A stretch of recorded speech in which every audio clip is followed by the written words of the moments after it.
अस्सलाम वालेकुम। उम्मीद है आप सब खैर खैरियत से होंगे। आज मैं बनाऊंगी बहुत ही मज़े का लौकी का सालन।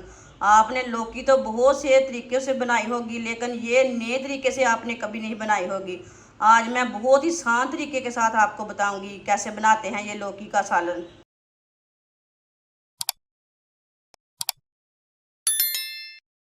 2 पीस मैंने कद्दू के लिए ने आप दे सकते हैं।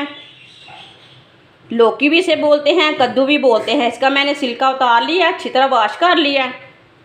इसे ना कद्दूकश कर लेंगे।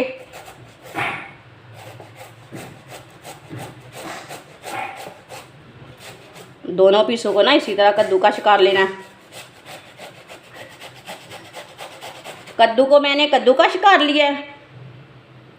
ये छोटे छोटे बीज थे ना, इसे मैंने नहीं निकाला। ये कच्चे वाले बीज हैं, जो पक्के वाले बीज होंगे उससे नहीं लेना। आप दे सकते हैं आधा कप ऑयल डालेंगे। 1 प्याज बारीक कटा हुआ। प्याज को हल्का सा ब्राउन कर लेंगे। इसे फुल ब्राउन नहीं करना, हल्का सा इसका कलर चेंज करना है बस।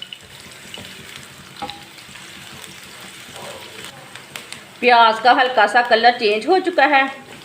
प्याज का कच्चापन ख़त्म किया मैंने, ज़्यादा ब्राउन नहीं करना।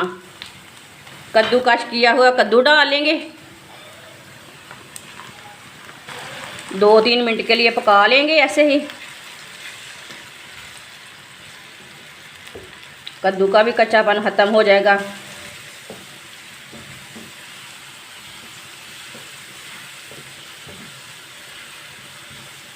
आप दे सकते हैं कद्दू को थोड़ा सा मैंने पका लिया है 2-3 मिनट के लिए।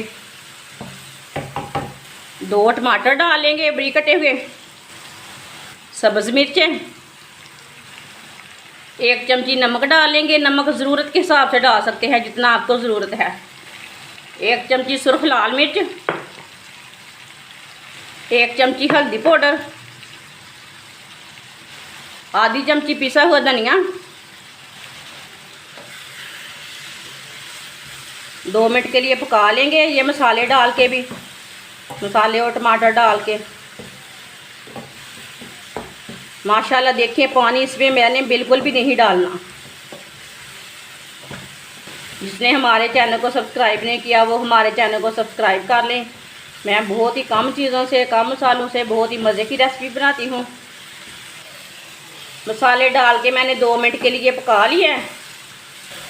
10 मिनट के लिए ढक्कन लगा देंगे। चूल्हे की आंच को ना बिल्कुल कम रखना है। 10 मिनट हो चुके हैं, अब ढक्कन उतार लेंगे। अब चूल्हे की आंच को ना थोड़ा सा तेज़ कर लेंगे। माशाल्लाह देखें कितना ही अच्छा बना है। आप दे सकते हैं 1 मिनट के लिए मैंने इसे दोबारा पका लिया है। सालन हमारा तैयार हो चुका है। आप दे सकते हैं कितना ही अच्छा बना है। सब्ज़ धनिया डालेंगे, अच्छी तरह ना मिक्स कर लेते हैं।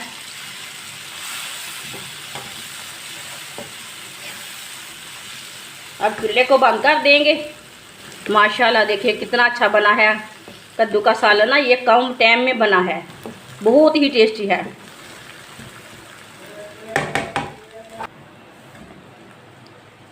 अब इसे प्लेट में डाल लेंगे। माशाल्लाह आप देख सकते हैं कद्दू का सालन हमारा तैयार हो चुका है। ये बहुत ही टेस्टी बना है। आप इसे पराठे के साथ खाएं, तंदूर की रोटी के साथ खाएं, नान के साथ खाएं, बहुत ही टेस्टी है। चावल के ऊपर डाल के भी खा सकते हैं। जो बच्चे कद्दू नहीं खाते उसको इसी तरह बना के दें। हमारी वीडियो पसंद आए तो लाइक करें और हमारे चैनल को सब्सक्राइब करें। अच्छा, खुदा हाफिज़।